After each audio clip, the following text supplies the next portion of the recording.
destroy my world! Alright, so today we have another Marvel Rivals video for you today. And today is currently May 30th. We are very close to getting Cyclops.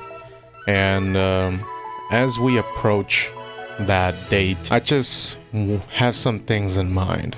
And one of those things that I have in mind is just how is the future of this game looks like, knowing that the way that the balancing is currently being processed is not particularly that great, right? This community, for the most part, has been, how do I say it, like, there's been a lot of outcry for certain things, right? And I think a lot of times, like, for example, a support strike and whatnot, so, you know, I think they tackled those things quite well, perhaps, but there are certain things for me personally that I find very interesting, and I just quite don't know why they keep doing this, or why they decide it's like a good idea to keep this like type of balancing process the way it is. But you know, for example, there are certain characters in the game that come out and they're really broken and they take forever to get nerfed. One of those examples being Gambit. Gambit is a character that came out really busted, really broken, both in the neutral game and in his ultimate as well, right? And this was during a time when everybody was getting their ults every 10 seconds. Cloak and Dagger and Loki was like a real pain in the ass, and it was really annoying to deal with, right? And it just stalled the game just because the ultimate lasted like 12 seconds and you get your ults every like 5 seconds, and triple support was really annoying and nothing dies, and the game just goes on an extra 5 minutes because nothing is dying and everyone is spamming ults all the time. So character like Gambit, for the most part, the thing that people really didn't like about him, still don't like to this day, including myself, is his ultimate. His ultimate is a part of his kit that for the most part has been really oppressive, and for whatever reason they decided to do this thing, the same thing that they did with Phoenix, and instead of just nerfing it outright, they nerfed it / buffed it because to compensate. I don't understand this compensation buff like philosophy that they have, or policy that they got for characters. Like,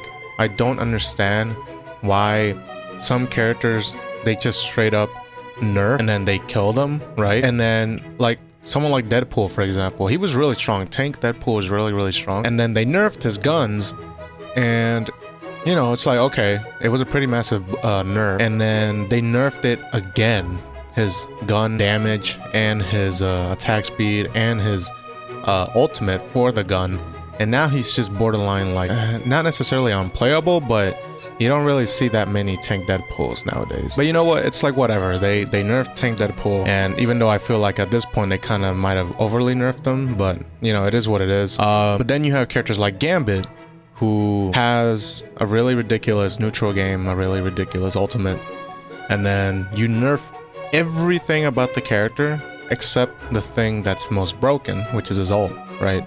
You pop ult and you just, everybody's jumping in the air and they're ready to just kill you. You know, even characters that shouldn't be pushing up as much as they are, or as much as they should, are pushing up, and they just are thirsty for blood, right? So you know, they pretty much rendered his neutral game like useless almost.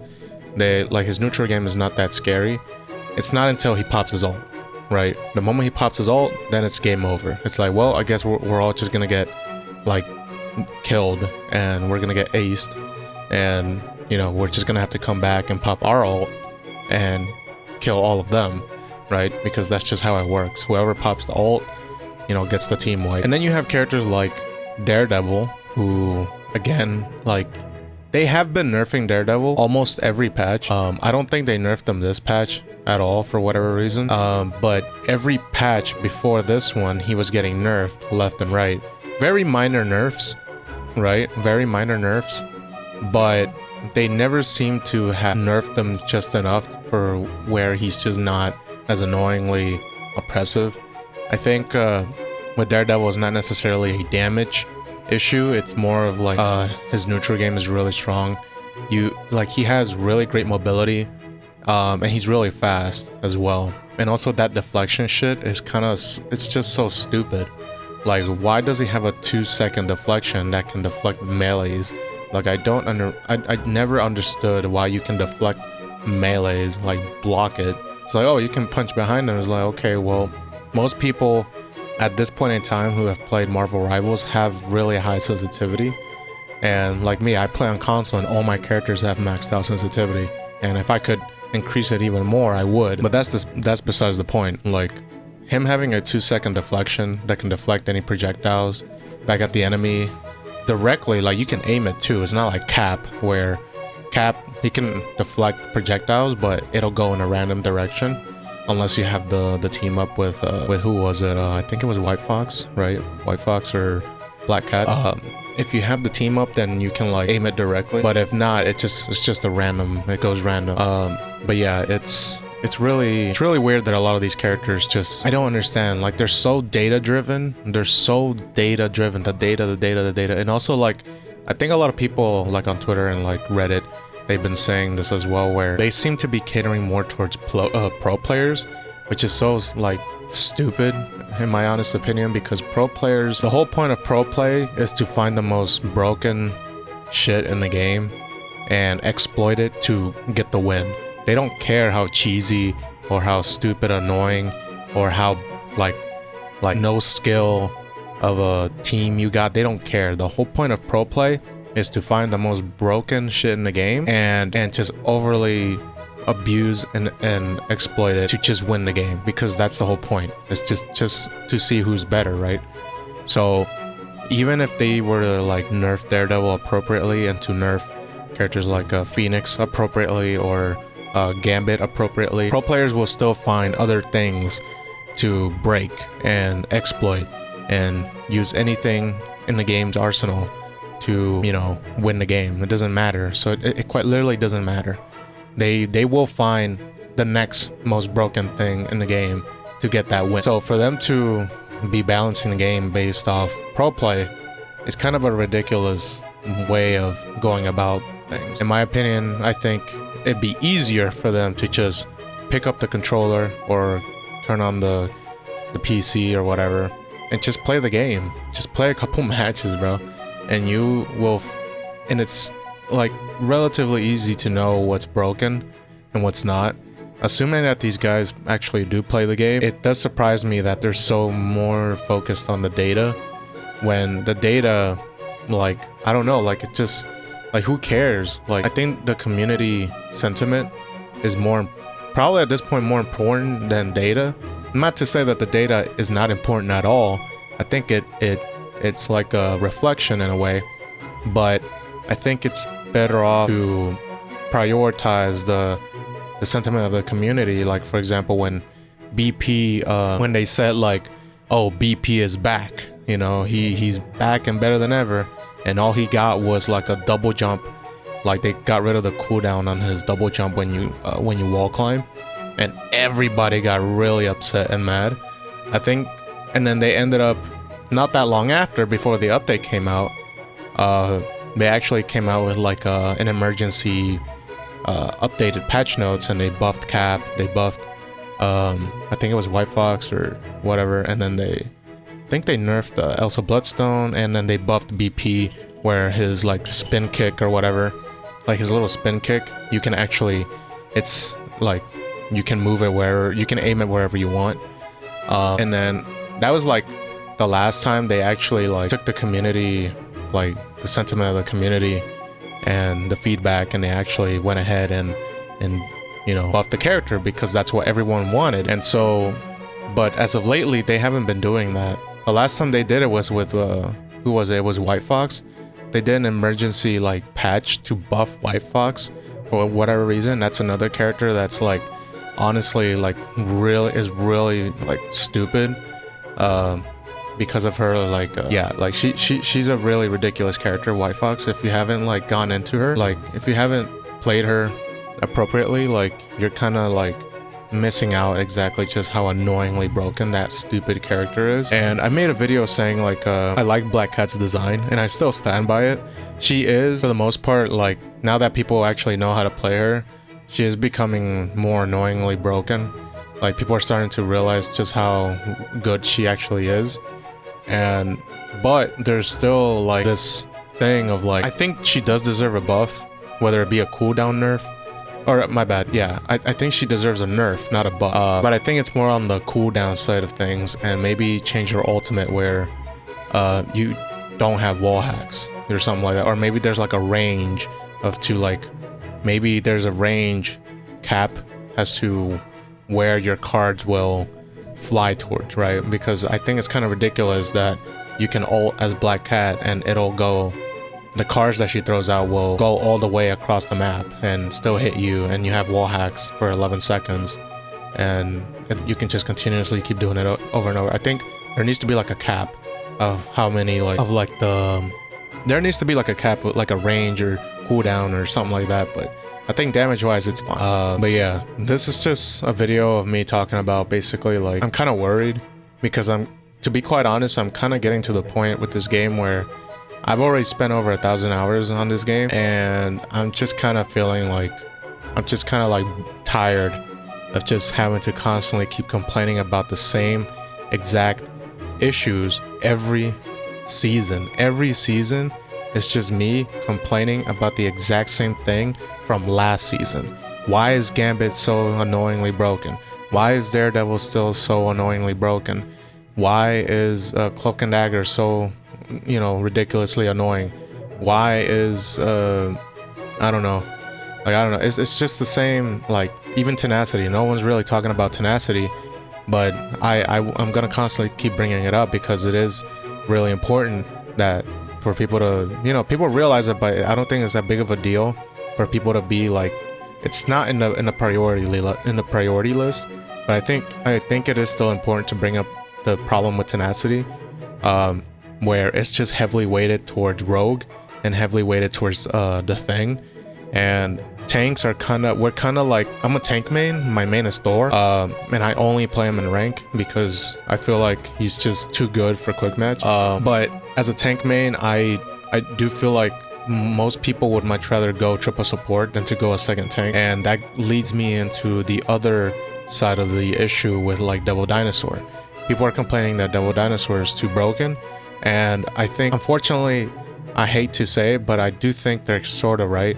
I do think Devil Dinosaur is just a little too good to where he's not necessarily broken, but he's not like broken, but he is just a little too good for, it's kind of like that one YouTube short I made. I made a YouTube short saying that if Wanda's gonna keep getting buffs, they need to increase her skill gap, because if Wanda keeps getting buffed, Wanda, you only gotta press the button and spam the key blast, and then that's it. Like, there's no real skill. With like other characters, you gotta aim. With Wanda, you don't gotta aim at all. You just hold down the button and look at their direction. So there should be like a gap as to how much damage you do. So if you're gonna buff Wanda, I feel like there needs to be like a skill aspect to it, to where it's like, yeah, we'll give you the more damage, but you have to earn that damage as well, right? Like you gotta aim, you gotta like set up certain things, something like that, not just hold the button and then you just do more damage. I think that's gonna be just too toxic for this game, right? And so I feel the same way with Devil Dinosaur. And Devil Dinosaur is kind of like that byproduct of like, if you give a character that's mechanically easy to play, like a lot of buffs, right? Like Devil Dinosaur, he's mechanically one of the easiest, honestly, Devil Dinosaur is mechanically the easiest tank to play. He's so easy. Like there's no thinking, right?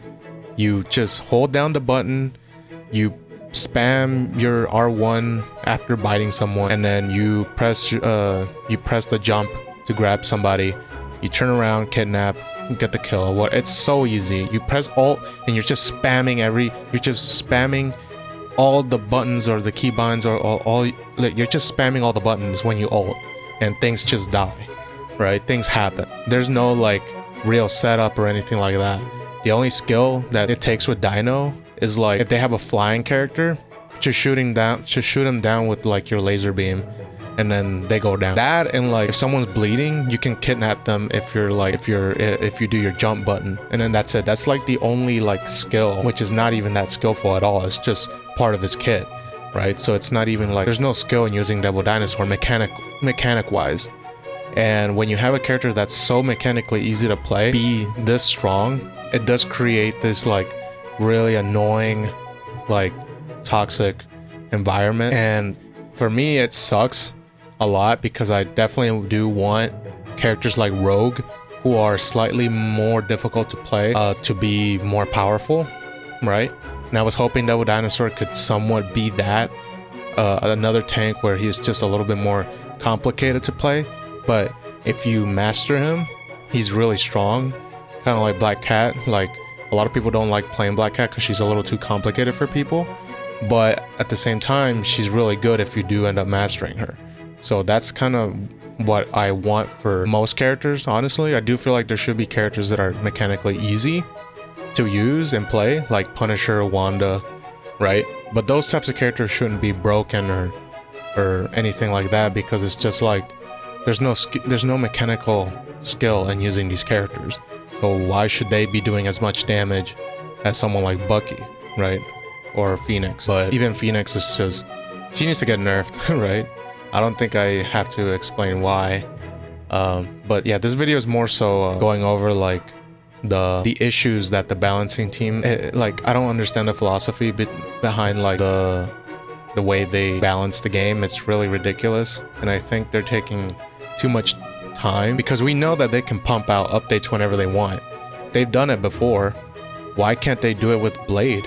Why can't they buff Blade and be like, yeah, we dropped Blade, he's like really underwhelming, here's a buff, a good buff. Oh, he's still underwhelming, he's another buff. Oh, he's still underwhelming, he's another buff, and here's another buff, until like something happens. Like, I don't know, look at Widow. Widow has been the bottom of the stats. Like, that's another thing, they're so data driven, but they don't address like Widow, Torch, Blade, and even Wanda. Like they're all on the bottom. Always, every season, they're always on the bottom of the list on both PC and console. Like they're always on the bottom of the data in terms of like winning and percentages and pick rates and all that stuff. No one likes to play these characters. Not a lot of people pick them, and when they do pick them, their chances of winning the game dramatically decreases. And they don't do anything about it. So they're so data driven, but at the same time, they don't do anything for characters like, you know, all those characters like Wanda, Storm, you know, Torch and all them. So it's just like, I don't understand the balancing of this game. And it sucks that we get a new tank and he's like just a little annoying, and it sucks because no one likes to play tanks. We're kind of in like a tank epidemic where like just people, like I said before, people would much rather play triple support over picking a second tank, even though 222 has the highest chance of winning, right, as a team composition. So I don't understand, like it just sucks. It sucks to be a tank main because no one wants to play with you, and the one time you get a really strong character, everyone demands that he gets nerfed. And it's like, if someone else isn't playing Devil Dinosaur, then they just much rather play, instead of picking another tank, they much rather just pick a triple support and be like, well, I'm not tanking. I don't understand. But yeah, guys, that's gonna be it for today's video. Be on the lookout for Tekken content. I am definitely looking forward to going back to Tekken. They just announced Yujiro Hanma for early next year, and I'm definitely gonna be probably pumping out more content for Tekken 8. So I'm really excited, so be on the lookout for that. But in the meantime, make sure you leave a like, comment, subscribe, and I'll see you guys next time.